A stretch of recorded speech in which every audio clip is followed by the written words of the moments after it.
friends! Welcome to the All Canadian Reptile Girl. I'm Annalise, and this is Hobbs, my awesome Macklets python, and this is Oscar, my awesome marmalade tabby cat. And today we are going to talk about cats and reptiles.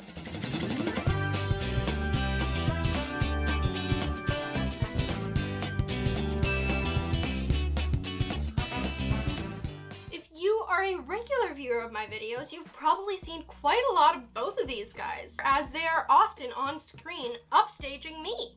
No matter what reptile I'm presenting, Oscar is regularly in the background or on this bench here hanging out. He is perfectly comfortable around all of my reptiles, and they all seem pretty ambivalent to him as well. Oscar and Hobbs have a special relationship. They both seem to really be curious about each other. No, not in a food way, and seem to like hanging out. We've even moved Oscar's cat tree right next to Hobbs's house, and it's not uncommon for Hobbs to laze about on his shelf when he sees Oscar on the cat tree, or for them to just kind of look at each other through the glass. Just like, oh, how are you doing? Oh, I'm good. How are you? That's alright. I've even had my dad do an Oscar and Hobbs merch design right here. You can get that at my store if you'd like. Fits so nicely. It's really soft. Has a pocket. Now, as cute as it is to imagine these two as real friends, this scenario here is never actually going to happen.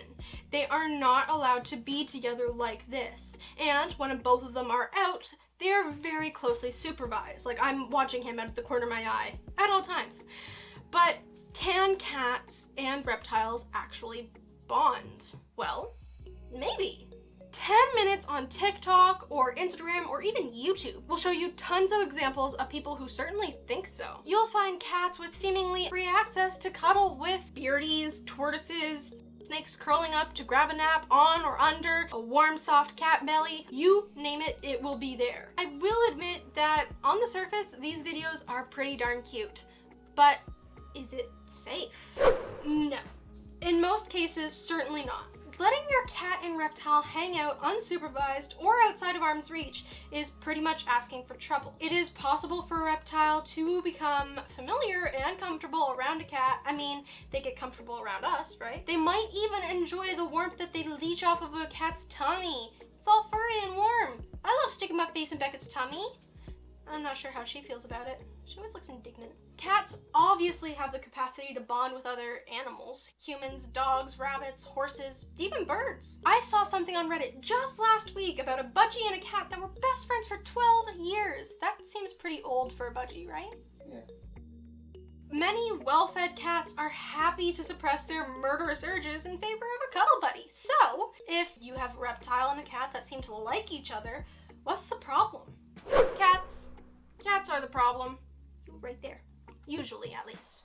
In most cases, it will probably be because of your cat hurting your reptile than the other way around. Even a big-ish snake like Hobbs is no match for a cat 9 out of 10 times. There are exceptions, of course. A big monitor or a tegu, iguana tail whips are no joke. A really big constrictor, obviously. But generally speaking, even a tubby cat like Oscar is extremely athletic, and with cats being equipped with some pretty horrific weapons, they are much more likely to injure your reptile than the other way around. Heck, you as a human should never underestimate your cat's ability to send you to the hospital. So, what chance would your reptile have? It doesn't even need to be a big thing to cause a problem. A tiny scratch or bite is all it takes to potentially kill a reptile. You might see online posts about the reptile killing bacteria that cats have. These posts kind of position it like cats have some magic reptile killing bullet, but that's a bit misleading.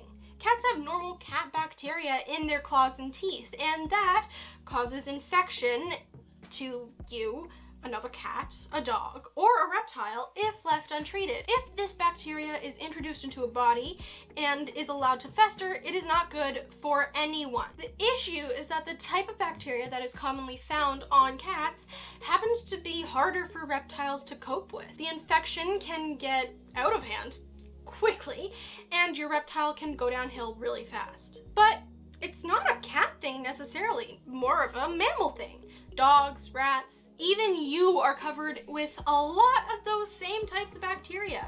If you were to bite or scratch your reptile, don't do that. Those bacteria could be just as easily introduced. Well, maybe not just as easily. Cats' claws and teeth are a lot sharper than ours. It really only takes a fraction of a second for a cue to be missed by your cat or your reptile. Something goes wrong and suddenly everything has gone sideways. To cat owners out there, how many times have you been petting your cat who is loving all the affection and giving you the slow blinky eyes and purring away, and suddenly you're getting swat at, bitten, or hissed at? What happened? Who knows? Some tiny cue was given by your cat to you that you did not pick up on, and now you're bleeding and Mittens is all upset.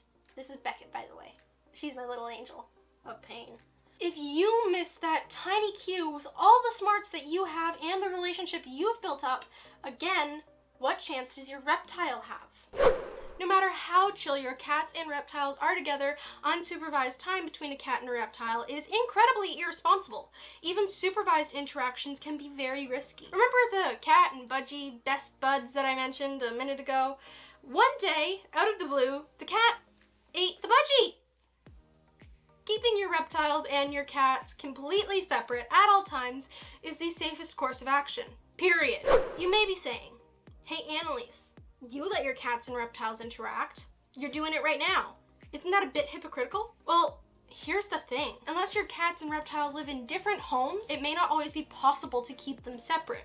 Your cats are going to be peering into your enclosures, and your reptile is going to be looking out at this giant fuzzy monster. Reptiles, snakes especially, are pretty good escape artists on their own, and maybe a furry orange butt bursts through the screen of an enclosure and they get out that way. My point is that it is entirely possible that they may have an unintentional interaction completely outside of your control or knowledge between a very curious killing machine and a scared reptile. That is a recipe for disaster. For me, I'd rather have the very first time that they meet not be a situation like that completely out of my control. It is much better, in my opinion, to have my cat see a reptile out of their enclosure as, oh, Noodles is out. How about that? Instead of, ooh, the toy I could never play with is finally out of the invisible box. I wonder what it tastes like. I am fully aware that allowing my pets to interact is not without risk, even with close supervision, but I believe that it mitigates a much bigger risk in the event of an escape. By allowing these creatures to build up a bit of a relationship with each other, I have created some familiarity, so Oscar, or Beckett, this girl right here, their natural curiosity is already somewhat satisfied.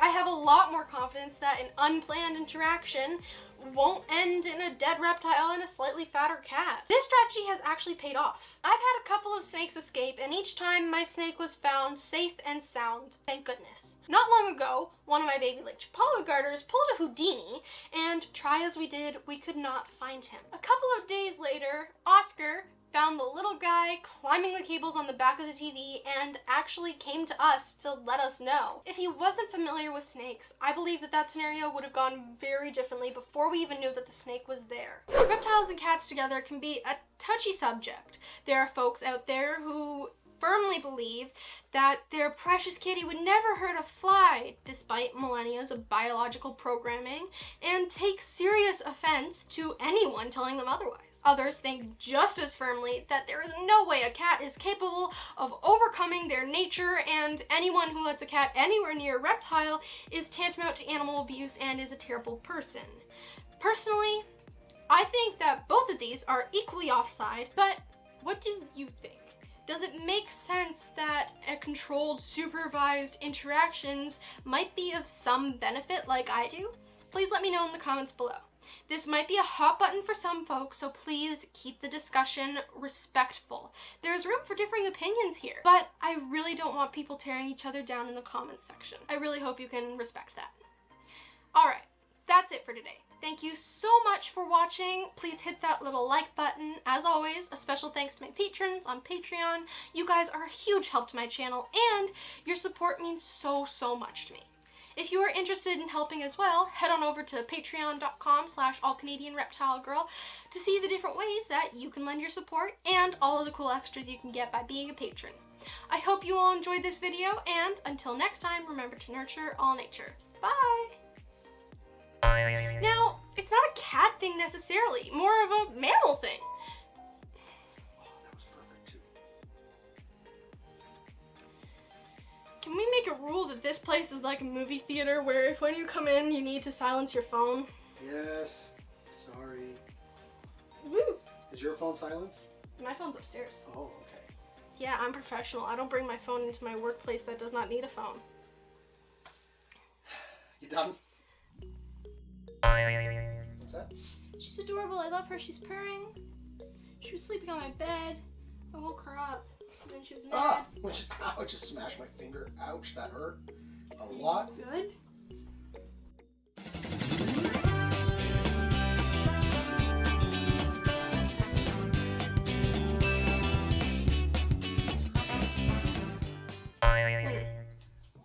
Stop going towards the murder machine!